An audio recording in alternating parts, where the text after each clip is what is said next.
Hi guys, I'm back with another exciting book haul. I have some real special books here that I want to tell you about. And the reason they're special for me, maybe a quick disclaimer, is not as a collector, there isn't some great value attached to these books. The reason is I'm gonna read every single one book. If I'm gonna spend even $2 on a book, it's not because I want to put it on the shelf, it's with reading it in mind. And I want to make sure that it's something that I will enjoy reading and perhaps telling you about.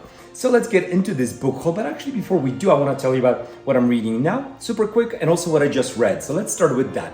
I just finished The City in the City by China Miéville. Amazing book.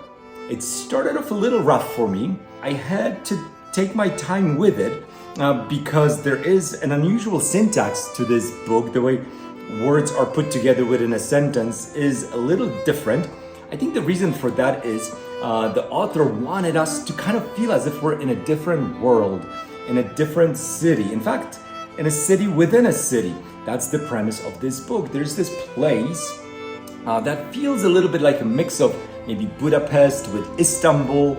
It's got that flavor. The names of people kind of feel like they're taken from that. So somewhere in Europe, there is a city, and within that city, there is another city dwelling in the same geographic location. It took me a little bit of time to kind of try to visualize what's going on.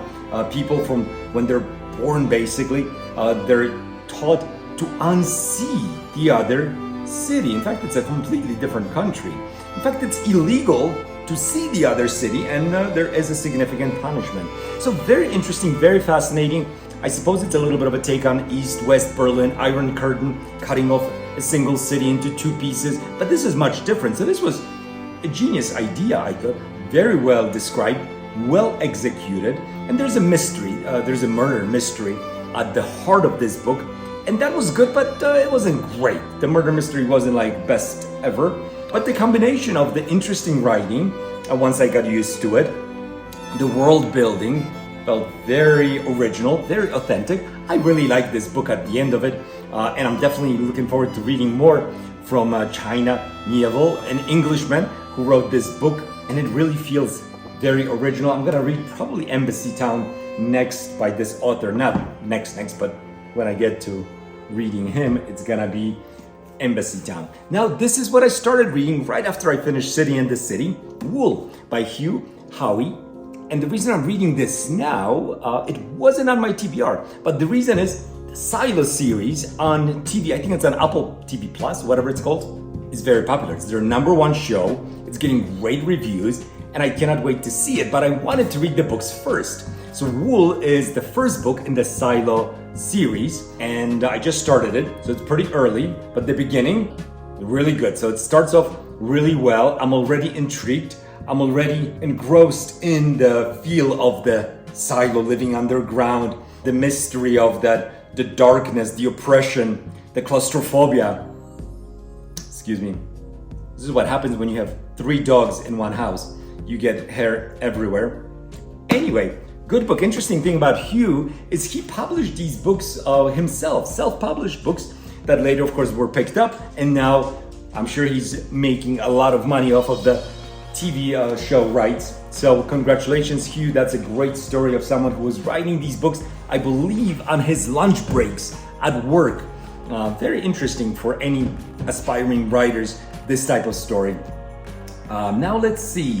These are some of my books that I just picked up that I'm very excited about. And I have to start off with Vernon Vinge. I've read Vernon Vinge's, of course, Fire Up on the Deep.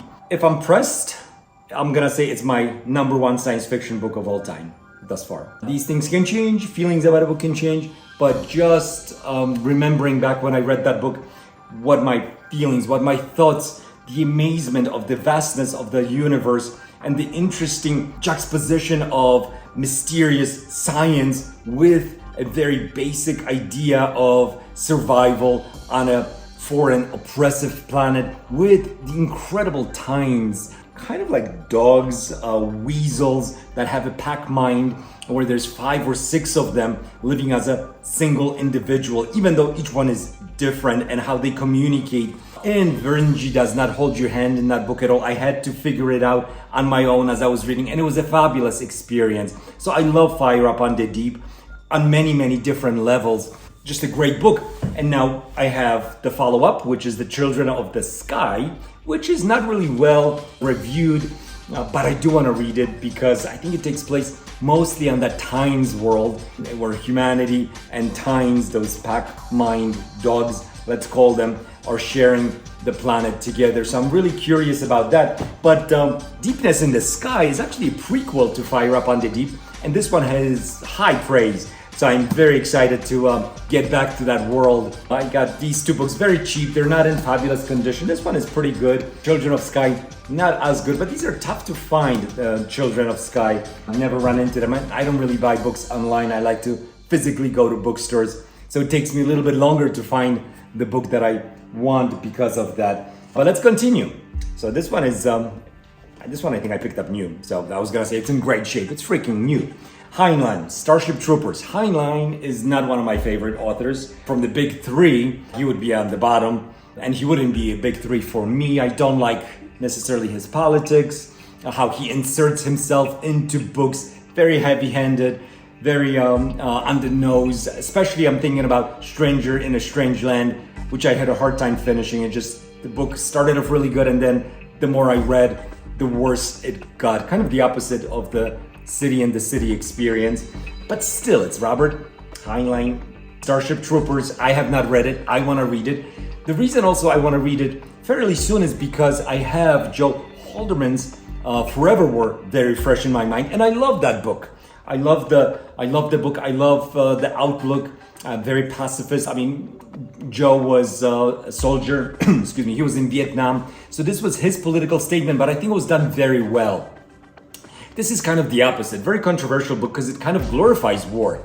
So that's something that I'm interested in, not glorifying war, but I am interested in reading the book, extracting what I can from it.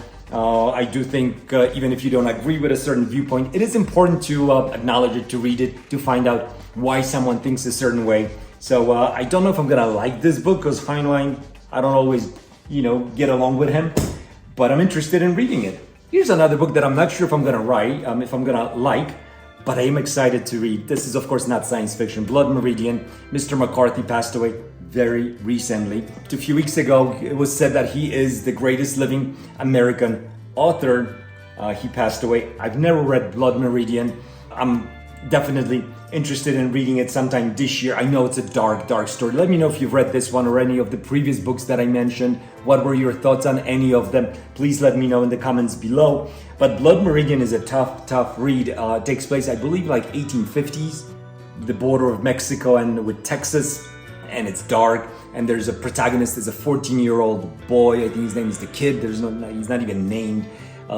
He's irrelevant. He's just caught up in the brutality of the frontier there. So I'm curious to read this. Cormac McCarthy is such a great author, and we'll see how I feel about this one. And next, Pandora's Star by Peter F. Hamilton. This is book 1 in the Commonwealth saga. Book 2 is Judas Unchained. Big book. This is almost 1,000 pages. It's essentially with Judas Unchained. This is like one big book, just split into two. Polarizing books. I've heard good things about this book. I've heard bad things about it. I'm very much curious and excited to read this. There's supposed to be one chapter, I think chapter 18, that is just out of this world. There's some, I don't know if it's a twist, but I need to find out. But these books I think will appeal because it's grand. I mean, we've got wormholes. We have faster than light speed travel. Epic in its scale. So I'm curious to see if these books will work for me. Curious about this one. Here I'm curious because of the initial premise, science fiction, the novum. We're looking for some sort of paradigm shift when you're reading these books where our understanding of reality becomes altered, and this book does it right away. In the beginning, we have, I think, a 14-year-old girl riding a bike. She falls through the ground. She ends up on top of something, and someone comes along, I think a fireman, to help her out. And it turns out she landed on top of a hand, a giant, I think, metallic hand. I could be wrong about some of these details, but I think the general idea is that we have discovered something that should not exist. Something underground, deep, from many, many ages ago, could not have been made by us. Who made this hand? So the premise, the initial premise is very intriguing, and I hope the book is well written. I'm definitely curious to get to that one. I think probably this year still. And here's another one that I'm definitely going to read this year, High Rise by J.G. Ballard, an interesting author. J.G. Ballard, of course, an Englishman. Although he was born in Shanghai, I think. He was definitely born in China. I think it was Shanghai. And he grew up there. And yeah, and that kind of upbringing definitely changes a person when you're growing up in a place where you know you're not gonna live permanently. His dad was there for some business reasons for a while. In any case, High Rise is an interesting read. I've heard a lot of people talk about it. Bookbuild talks about it as a fantastic read.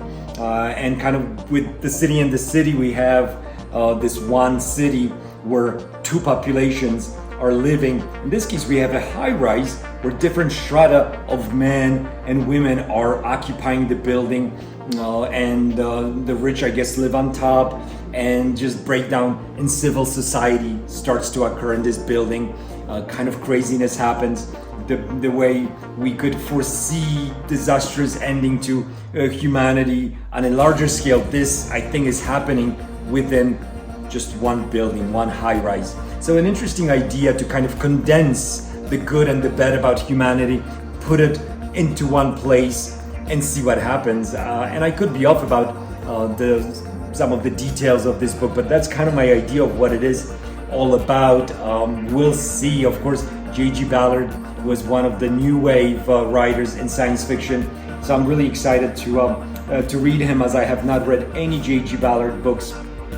He's probably the most famous for Empire of the Sun, which Steven Spielberg made into a successful movie.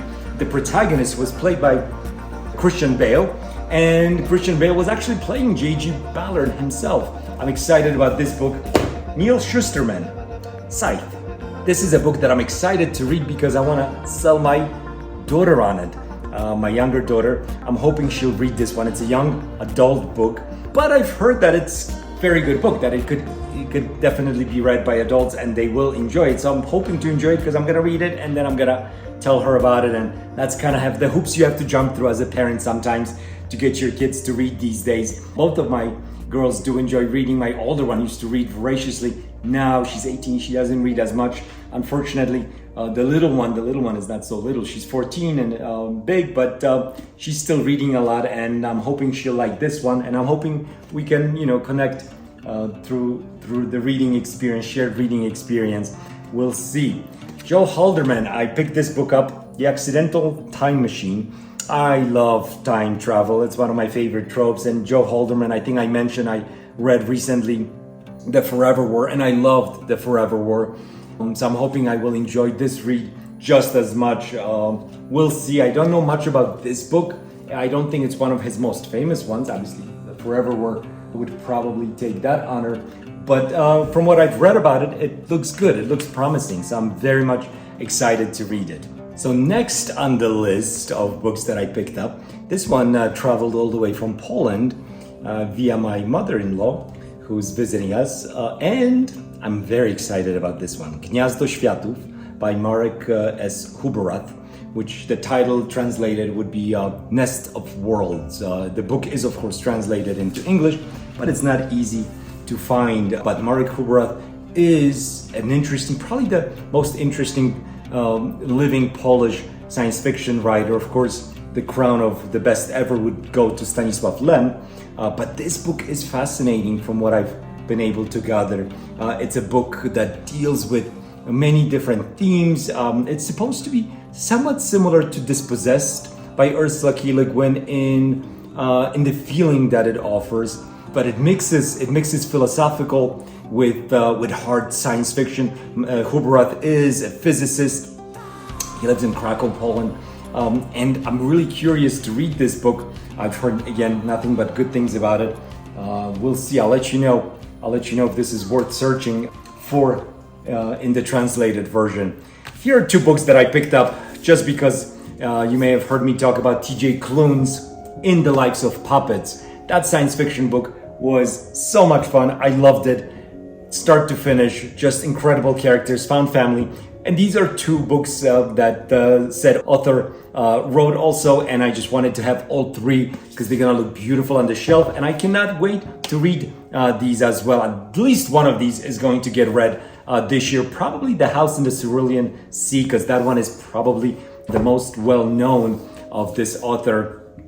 So let me know if you've read these. Let me know which one, if you read both, which one I should read first, or what are your thoughts on T.J. Klune's works. It's not hard science fiction in the lives of puppets, but it is just so much fun. So I really love the feeling of that book. And my wife is reading it now, and I can tell you she's been laughing her head off. So that was amazing. I convinced her to read it, and when you do that, you're always weary, like, oh, is she gonna like it? She's loving it so far. We'll see. She's only like maybe 20% through it. The pile, wow, this is growing. It's probably gonna fall. Let's hope it doesn't. But here is a book, again, not science fiction not really, definitely not science fiction here, but I read Shoe Dog many years ago. I borrowed it from my friend Michael, and I read it after he did, and he told me you have to read this. And I loved the book, and I was able to pick up this copy, hardcover, first edition, first printing, Phil Knight's The Story of Nike. I really recommend it. I think this is one of the best biographies that I read. It relates to sports. I love sports.